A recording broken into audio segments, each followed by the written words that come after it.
تدبر قرآن امین احسن اصلاحی سورہ ہود آیات 25 تا 99 اعوذ باللہ من الشیطان الرجیم بسم اللہ الرحمن الرحیم قال سآوی الی الجبل یعصمنی من الماء قال لا عاصم اليوم من امر اللہ الا من رحم وحال بینہما الموج فکان من المغرقین۔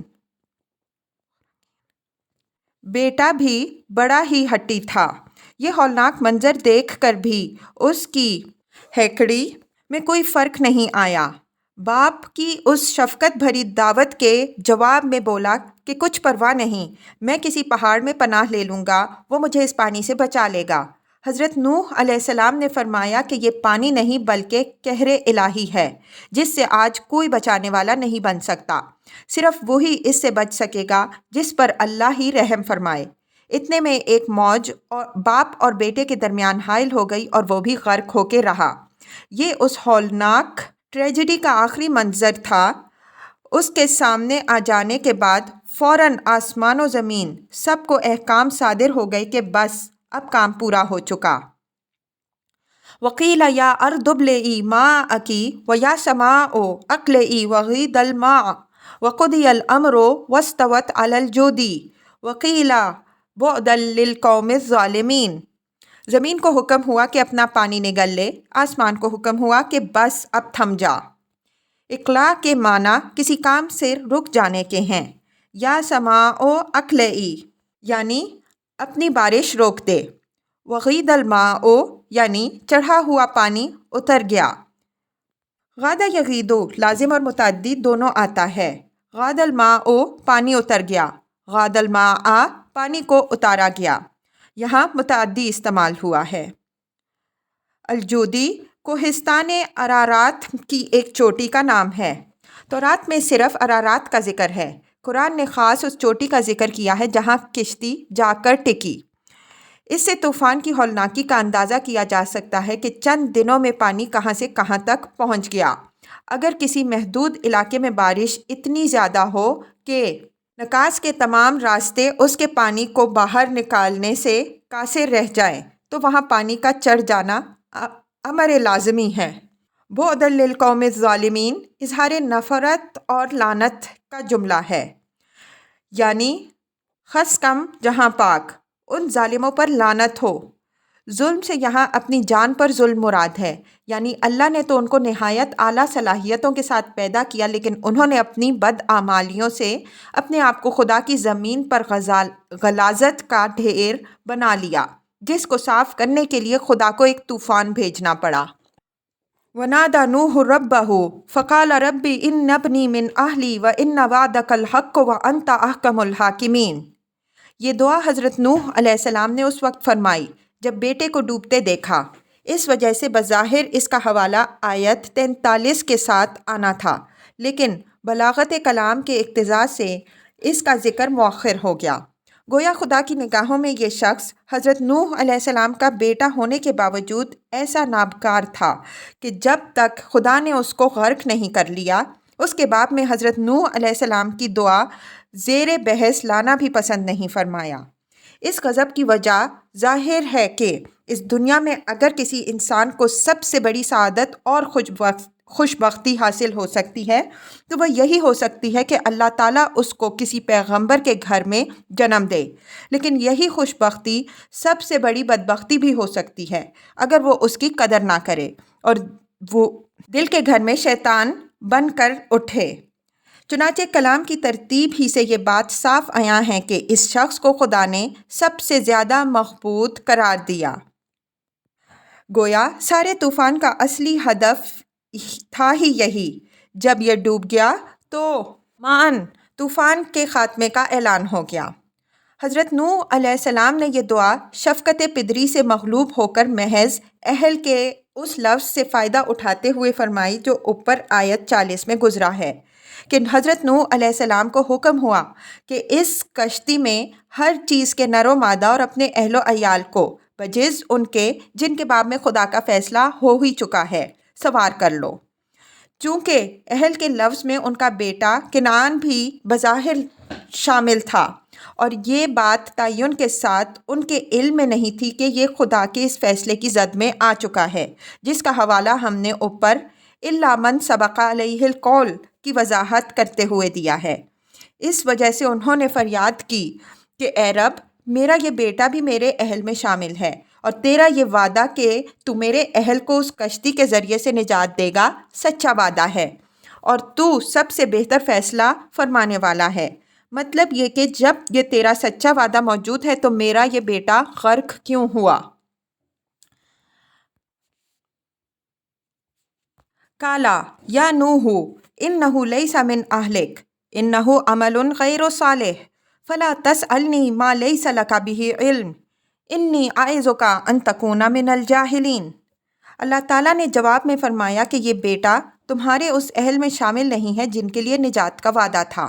نجات کا وعدہ صرف اہل ایمان کے لیے تھا، اور تمہارے اہل میں سے اس میں وہی شامل تھے جو ایمان کے رشتے سے تمہارے ساتھ وابستہ تھے۔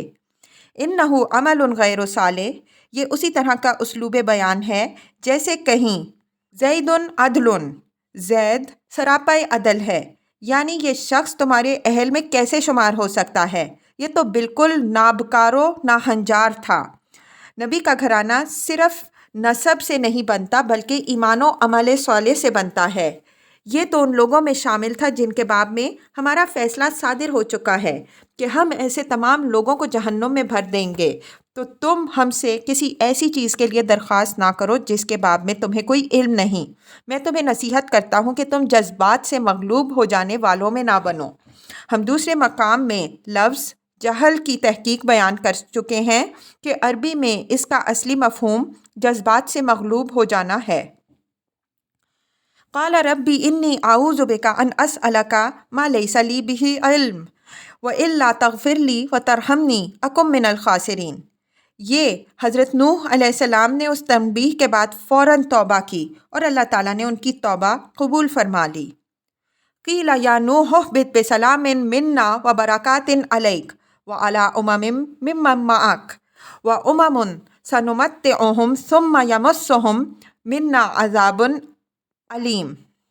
طوفان گزر جانے کے بعد یہ حضرت نوح علیہ السلام کو ہدایت ہوئی کہ اب خدا کی طرف سے سلامتی اور برکتوں کے سائے میں زمین پر اترو۔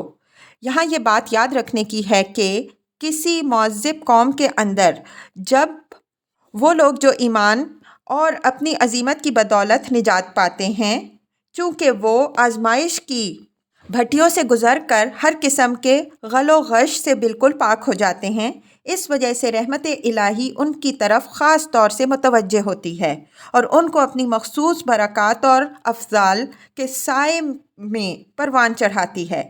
ان کی مثال نہایت صالح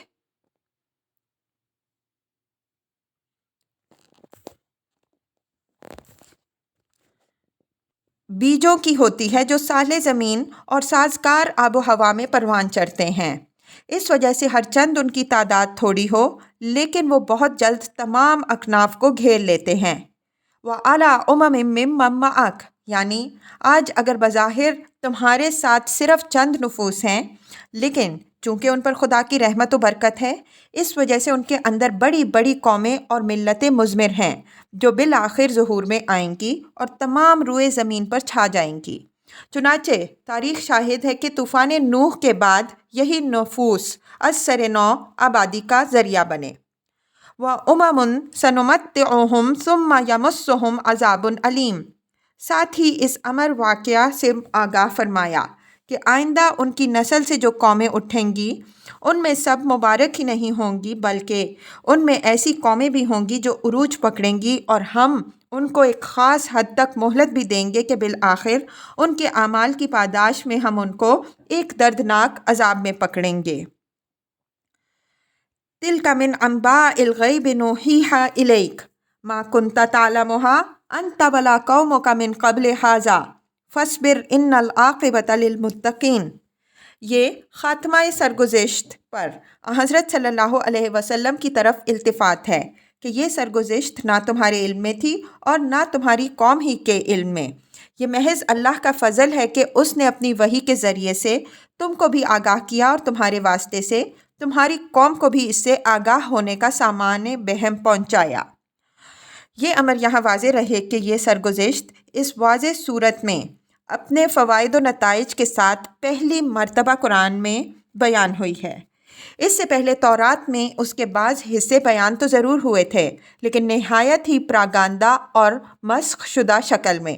پھر پچھلے صحیفوں سے حضرت صلی اللہ علیہ وسلم بھی ناواقف تھے، اور آپ صلی اللہ علیہ وسلم کی قوم کے لوگ بھی۔ یہ تو قرآن کا فیض ہے کہ اس نے تاریخ کے ان حقائق سے آگاہ کیا، اور یہ حقائق جس طرح حضرت صلی اللہ علیہ وسلم اور آپ صلی اللہ علیہ وسلم کے ساتھیوں کے لیے سبق آموز تھے، اسی طرح آپ صلی اللہ علیہ وسلم کی قوم اور آپ صلی اللہ علیہ وسلم کے لیے بھی۔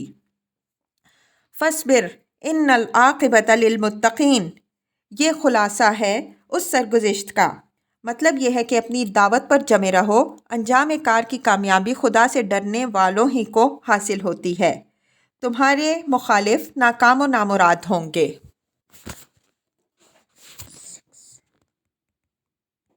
وَإِلَىٰ عَادٍ أَخَاهُمْ هُودًا قَالَ يَا قَوْمِ اعْبُدُوا اللَّهَ مَا لَكُم مِّنْ إِلَٰهٍ غَيْرُهُ إِنْ أَنْتُمْ إِلَّا مُفْتَرُونَ۔ رسولوں کے باب میں یہ سنت الہی رہی ہے کہ ہر قوم کی طرف اللہ تعالیٰ نے انہی میں سے ایک رسول بھیجا تاکہ انہی کے اندر کا ایک بہترین آدمی انہی کی زبان میں ان پر حجت تمام کرے اور قومی اور لسانی اجنبیت بیچ میں حائل نہ ہونے پائے۔ اس طرح گویا اپنی ہی زبان اور اپنا ہی دل اپنے اوپر گواہی دیتا ہے اور خود اپنا ہی بھائی حق کے نصیحت ادا کرتا ہے، جس کی ہر اس شخص کو قدر کرنی چاہیے جس کے اندر حق کی عزت ہے۔ اخاہم کے لفظ سے اسی حقیقت کی طرف اشارہ مقصود ہے کہ ہم نے عاد کی طرف کسی غیر کو نہیں بلکہ انہی کے ایک بھائی کو رسول بنا کر بھیجا، لیکن حق کے دشمنی کی جوش میں اس چیز کو بھی، جیسا کہ آگے تفصیل آئے گی، انہوں نے اس کی مخالفت کا بہانہ بنا لیا۔ اعبدوا اللہ ما لکم من الہ غیرہ، یہی توحید کی دعوت شروع سے تمام انبیاء علیہم السلام کی مشترک دعوت رہی ہے، اور اسی کی دعوت حضرت صلی اللہ علیہ وسلم نے بھی بلند کی تھی۔ ان انتم الا مفترون، یعنی اگر تم یہ دعوے کرتے ہو کہ کچھ اور معبود بھی ہیں جن کو خدا نے اپنا شریک ٹھہرایا ہے، تو تم یہ خدا پر تہمت اور بہتان لگا رہے ہو۔ خدا نے کہیں بھی یہ نہیں کہا کہ اس نے کسی کو شریک بنایا ہے۔ یا قومی لا اسألکم علیہ اجرا ان اجریہ الا علی الذی فطرنی افلا تعقلون، یعنی میں اس طرح ٹوٹ ٹوٹ کر جو تمہیں سمجھا رہا ہوں تو اس لیے نہیں کہ اس کے عوض میں تم سے اپنا کوئی مفاد وابستہ رکھتا ہوں، یہ میں کوئی مال تجارت لے کر تمہارے پیچھے پیچھے نہیں پھر رہا ہوں کہ اگر تم نے نہ خریدا تو میرا کاروبار بیٹھ جائے گا۔ یہ تو محض تمہاری صلاح و فلاح کی آرزو ہے جو تمہاری تمام ناقدریوں کے باوجود مجھے چین سے بیٹھنے نہیں دیتی۔ تو خدارا میری بات توجہ سے سنو تو صحیح، آخر میں اس کا کوئی معاوضہ تو نہیں مانگ رہا کہ تم میری بات سننے کے بھی روادار نہیں۔ جہاں تک میرے اجر کا تعلق ہے وہ میرے اس رب کے ذمے ہے جس نے مجھ کو پیدا کیا، میں تو تم کو کچھ دینا چاہتا ہوں، کچھ لینے کا خواہش مند نہیں ہوں۔ کیا اتنی واضح بات تمہاری سمجھ میں نہیں آ رہی؟ وَيَا قَوْمِ اسْتَغْفِرُوا رَبَّكُمْ ثُمَّ تُوبُوا إِلَيْهِ يُرْسِلِ السَّمَاءَ عَلَيْكُمْ مِدْرَارًا وَيَزِدْكُمْ قُوَّةً إِلَىٰ قُوَّتِكُمْ وَلَا تَتَوَلَّوْا مُجْرِمِينَ۔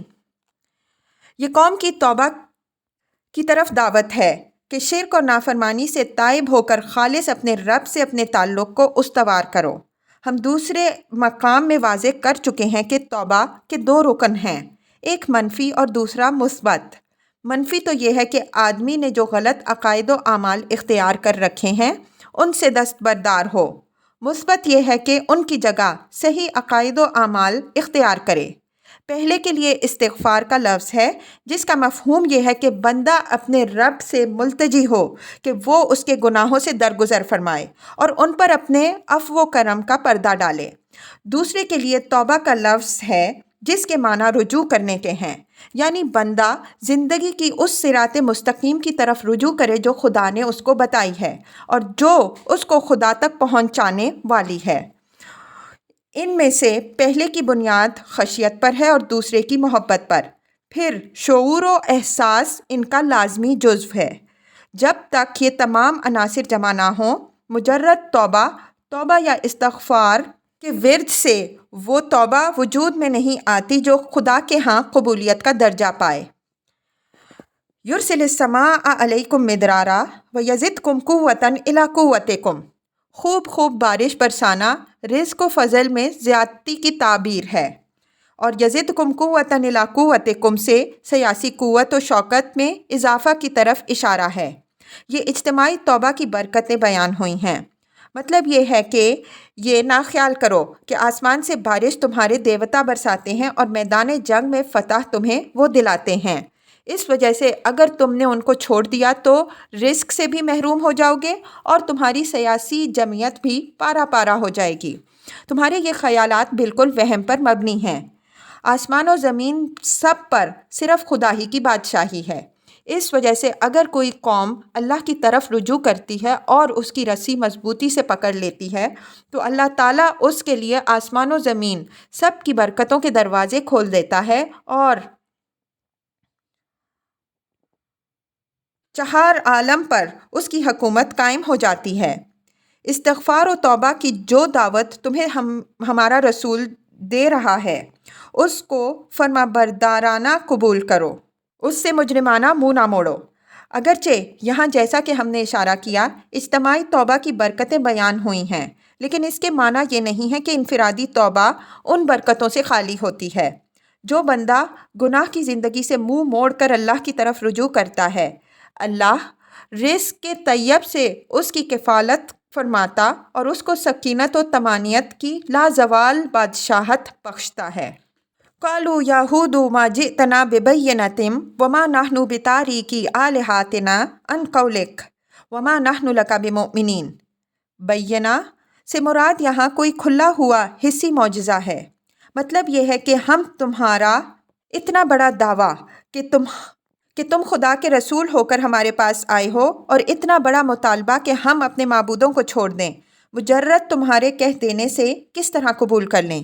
ہم یہ دعویٰ اور مطالبہ تو صرف اس صورت میں مان سکتے تھے جب کہ تم کھلا ہوا معجزہ دکھاتے، لیکن جب تم اس طرح کا کوئی معجزہ لے کر نہیں آئے تو ہم مجرد تمہارے کہے پر نہ اپنے معبودوں کو چھوڑنے کے لیے تیار ہیں اور نہ تمہارے اس دعوے کی تصدیق کے لیے تیار ہیں کہ تم خدا کے رسول ہو۔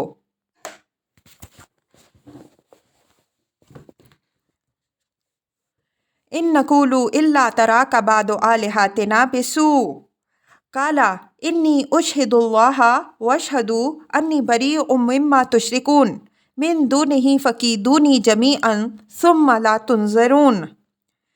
اعتراء کے معنی پہنچنے اور لاحق ہونے کے ہیں، یعنی تمہارا یہ دعویٰ اور یہ مطالبہ تسلیم کرنا تو الگ رہا، ہمارا کہنا تو یہ ہے کہ تم پر ہمارے معبودوں ہی میں سے کسی کی مار پڑ رہی ہے، جس کے اثر سے تم باولے ہو کر اس قسم کی بہکی باتیں کرنے لگے ہو۔ ان کی یہ بات سنتے ہی حضرت ہود علیہ السلام کی غیرت توحید بھڑک اٹھی۔ انداز کلام سے مترشح ہوتا ہے کہ انہوں نے ان کی بات کاٹ کر فوراً پورے جوش کے ساتھ جواب دیا کہ میں اللہ کو گواہ کر کے کہتا ہوں اور تم بھی گواہ رہو کہ اللہ کے سوا تم جن چیزوں کو شریک مانتے ہو میں ان سے بری ہوں۔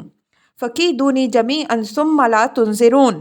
اعلان برات کے ساتھ یہ چیلنج ہے کہ اگر تمہارا گمان ہے کہ تمہارے یہ معبود مجھے کوئی ضرر پہنچا سکتے ہیں تو تم اور تمہارے یہ سارے معبود مل کر میرے ساتھ جو داؤل گھات کرنا چاہتے ہو کر ڈالو اور پھر مجھے ذرا مہلت نہ دو، یعنی اپنے ترکش کے آخری تیر بھی آزما دیکھو کہ دل میں کوئی ارمان باقی نہ رہ جائے۔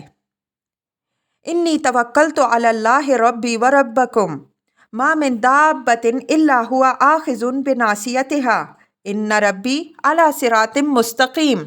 یہ ہے مومن موحد کی وہ ڈھال جس کے بل پر حضرت ہود علیہ السلام نے مذکورہ بالا چیلنج دیا۔ فرمایا کہ میرا بھروسہ اللہ پر ہے جو میرا بھی رب ہے اور تمہارا بھی، مجال نہیں کہ اس کے اذن کے بغیر کسی کو کوئی گزند پہنچ سکے۔ ما من دابۃ الا هو آخذ بناصیتها، کوئی جاندار ایسا نہیں ہے جو اس کے قبضہ قدرت سے باہر ہو، سب کی پیشانی اس کی مٹھی میں ہے، وہ جس کو جب چاہے اور جدھر چاہے اس کی چوٹی پکڑ کر موڑ دے اور جہاں چاہے روک لے۔ ان ربی علی صراط مستقیم، اور یہ نہ سمجھو کہ مجھے میرے رب تک پہنچنے کے لیے کوئی بہت کج پیچ کی راہوں سے گزرنا اور تمہارے عقیدے کے مطابق بہت سے واسطوں اور وسیلوں کی ضرورت ہو، بلکہ میری عقل اور میری فطرت کو اس سے براہ راست ربط ہے۔ اس تک پہنچنے کے لیے یہ کافی ہے کہ میں صدق دل سے اس کی طرف متوجہ ہو جاؤں۔ اگر میں متوجہ ہو جاؤں تو وہ بالکل سیدھی راہ پر میرے سامنے ہے۔ یہاں یہ بات یاد رکھنی چاہیے کہ مشرکین کا عقیدہ یہ تھا کہ خدا تک پہنچنے کا واسطہ ان کے اصنام ہی ہیں، اس وجہ سے بغیر ان کی عبادت کے کوئی خدا کو نہیں پا سکتا۔ اپنے اسی عقیدے کو وہ یوں پیش کرتے تھے کہ ما نعبدہم الا لیقربونا الی اللہ زلفیٰ، ہم ان کی عبادت صرف اس لیے کرتے ہیں کہ یہ ہم کو خدا سے قریب کر دیں۔ ان کے اسی عقیدے کی بنا پر قرآن نے ان کا جرم یہ بتایا ہے کہ وہ خدا تک پہنچنے کی سیدھی راہ سے لوگوں کو روکتے ہیں اور اس سیدھی راہ کو کج کرنا چاہتے ہیں۔ الذین یصدون عن سبیل اللہ ویبغونہا عوجا، اعراف 45۔ حضرت ہود علیہ السلام نے اسی عقیدہ باطل کی تردید فرمائی، اور غور کیجئے تو یہ حقیقت سامنے آئے گی کہ جب تک آدمی کے اندر خدا کے قرب و اتصال کا وہ تصور موجود نہ ہو جو ایک سچے موحد کے اندر ہوتا ہے، اس وقت تک اس کو خدا پر وہ توکل نہیں ہو سکتا کہ حضرت ہود علیہ السلام کی طرح ساری خدائی کو چیلنج کر سکے۔ فَإِن تَوَلَّوْا فَقَدْ أَبْلَغْتُكُم مَّا أُرْسِلْتُ بِهِ إِلَيْكُمْ وَيَسْتَخْلِفُ رَبِّي قَوْمًا غَيْرَكُمْ وَلَا تَضُرُّونَهُ شَيْئًا إِنَّ رَبِّي عَلَىٰ كُلِّ شَيْءٍ حَفِيظٌ۔ یہ حضرت ہود علیہ السلام کی طرف آخری تنبیہ ہے کہ اگر تم اسی اعراض کی روش پر اڑے رہنے کا فیصلہ کر چکے ہو تو اب نتائج کی تمام ذمہ داری تمہارے ہی سر پر ہے، اس لیے کہ مجھے اللہ تعالیٰ کی طرف سے جو پیغام دے کر بھیجا گیا تھا وہ میں نے تمہیں واضح طور پر پہنچا دیا۔ اب آگے کا مرحلہ یہ ہے کہ میرا رب تمہاری جڑ کاٹ دے گا۔ وَيَسْتَخْلِفُ رَبِّي قَوْمًا غَيْرَكُمْ، اور تمہاری جگہ تمہارے سوا کسی اور قوم کو متمکن کر دے گا۔ وَلَا تَضُرُّونَهُ شَيْئًا، اور یہ نہ سمجھو کہ تمہارے جڑ اجڑ جانے سے خدا کی دنیا اجڑ جائے گی۔ تمہارا فنا ہو جانا اس کے یا اس کی دنیا کے لیے ذرا بھی ضرر رساں نہیں۔ وہ ہر چیز کا نگران اور محافظ ہے۔ جو چیز بگڑ جاتی ہے اس کو ہٹا کر اس کی جگہ دوسری نئی چیز لے آتا ہے۔ یہ نہیں ہے کہ وہ ایک مرتبہ اس دنیا کو بنا کر پھر اس سے بے تعلق ہو کر بیٹھ رہا ہو، بلکہ وہ برابر اس کی نگرانی بھی کر رہا ہے۔ اگر کوئی قوم اپنے حدود سے گزر جاتی ہے تو ایک خاص حد تک مہلت دینے کے بعد اس کو درست بھی کر دیتا ہے۔ وَلَمَّا جَاءَ أَمْرُنَا نَجَّيْنَا هُودًا وَالَّذِينَ آمَنُوا مَعَهُ بِرَحْمَةٍ مِّنَّا وَنَجَّيْنَاهُم مِّنْ عَذَابٍ غَلِيظٍ۔ امر سے مراد یہاں وہ عذاب ہے جو امر الہی کے تحت ظہور میں آیا۔ اس عذاب کی نوعیت کیا تھی، اس کی کوئی تفصیل یہاں نہیں ہے۔ ہمارے استاذ مولانا فراہی رحمہ اللہ نے سورہ ذاریات کی تفسیر میں اس کی نوعیت پر تفصیل سے بحث کی ہے۔ اس بحث کی تمہید مولانا نے یوں اٹھائی ہے۔ قرآن مجید میں قوم عاد کی ہلاکت کی جو تفصیلات بیان ہوئی ہیں ان پر جو شخص غور کرے گا اس سے یہ حقیقت مخفی نہیں رہ سکتی کہ وہ تند ہوا کے ذریعے سے ہلاک کیے گئے تھے، جس کے ساتھ سرما کے وہ بادل بھی تھے جو ہمیشہ رعد و برق کے ساتھ نمودار ہوتے ہیں۔ قرآن میں جہاں ان کی تباہی کا ذکر ہوا ہے وہاں ہوا کے ساتھ پانی سے خالی بادلوں اور صاعقہ کا بھی ذکر ہوا ہے۔ سورہ احقاف میں ہے فَلَمَّا رَأَوْا عَارِضًا مُسْتَقْبِلَ أَوْدِيَتِهِمْ قَالُوا هَٰذَا عَارِضٌ مُمْطِرُنَا بَلْ هُوَ مَا اسْتَعْجَلْتُمْ بِهِ رِيحٌ فِيهَا عَذَابٌ أَلِيمٌ تُدَمِّرُ كُلَّ شَيْءٍ بِأَمْرِ رَبِّهَا۔ پس جب انہوں نے اس کو عذاب کو دیکھا ابر کی صورت میں اپنی وادیوں کی طرف بڑھتے ہوئے، بولے یہ تو بادل ہیں جو ہم پر برسنے والے ہیں، بلکہ یہ وہ چیز ہے جس کے لیے تم جلدی مچائے ہوئے تھے۔ باد تند جس کے اندر ایک دردناک عذاب ہے، یہ اکھاڑ پھینکے گی ہر اس چیز کو جس پر اس کے رب کا حکم ہے۔ ظاہر ہے کہ یہ تمام خصوصیات موسم سرما کی باد تند کی ہیں۔ اس زمانے میں عرب میں باد شمال سرسر کی شکل میں نمودار ہوتی ہے اور قحط و خشکی کی ایک عام نحوست اور تباہی ہر طرف پھیل جاتی ہے۔ سورہ قمر میں اسی چیز کی طرف اشارہ فرمایا ہے کہ اِنَّا أَرْسَلْنَا عَلَيْهِمْ رِيحًا صَرْصَرًا فِي أَيَّامٍ مُسْتَقِرٍ، اور ہم نے ان پر باد سرسر چلا دی قائم رہنے والی نحوست کے زمانے میں۔ اسی طرح سورہ فصلت میں ہے فَأَرْسَلْنَا عَلَيْهِمْ رِيحًا صَرْصَرًا فِي أَيَّامٍ نَحِسَاتٍ، پس ہم نے ان پر باد سرسر چلا دی نحوست کے زمانے میں۔ باد سرسر کے طوفان، جیسا کہ ہم نے عرض کیا، عرب میں جاڑوں میں ظاہر ہوتے ہیں اور یہی زمانہ ان کے ہاں نحوست اور فاقہ کا سمجھا جاتا ہے۔ تفسیر سورہ زاریات، فراہی رحمہ اللہ۔ فصل 17۔ جب یہ عذاب نازل ہوا تو اللہ تعالیٰ نے اپنی سنت کے مطابق اپنے رسول حضرت ہود علیہ السلام اور ان کے با ایمان ساتھیوں کو اپنے فضل خاص سے اس عذاب سے بچا لیا اور باقی سب کو فنا کر دیا۔ برحمت منا سے اس رحمت کی عظمت و شان ظاہر ہو رہی ہے، اس لیے کہ جو عذاب پورے علاقے پر آیا اس سے تھوڑے سے مخصوص لوگوں کو اس طرح اپنی رحمت کے پروں کے نیچے چھپا لیا اور پھر بچا لینا عنایت الہی کا ایک عظیم کرشمہ ہے۔ وَنَجَّيْنَاهُم مِّنْ عَذَابٍ غَلِيظٍ، یعنی یہ نہ سمجھو کہ ہم نے انہیں کسی معمولی آفت سے چھڑایا بلکہ نہایت ہی سخت و شدید عذاب سے چھڑایا۔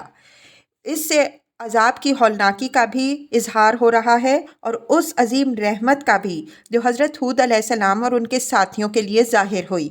مفسرین نے عام طور پر اس سے عذاب آخرت مراد لیا ہے، لیکن ہم نے جو اس کا خاص پہلو واضح کیا ہے وہ موقع و محل سے نہایت واضح مناسبت رکھتا ہے۔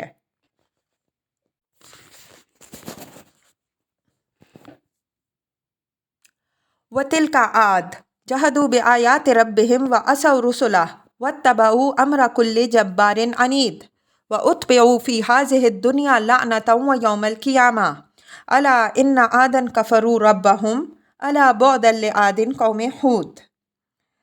تلکا کا اشارہ مخاطب یعنی قریش کو اس سرگزشت کی طرف توجہ دلانے کے لیے ہے کہ ان کے انجام سے سبق لو اور عبرت پکڑو۔ یہ کسی دوسرے کی سرگزشت نہیں، تمہاری اپنی ہی سرزمین کا ماجرا ہے۔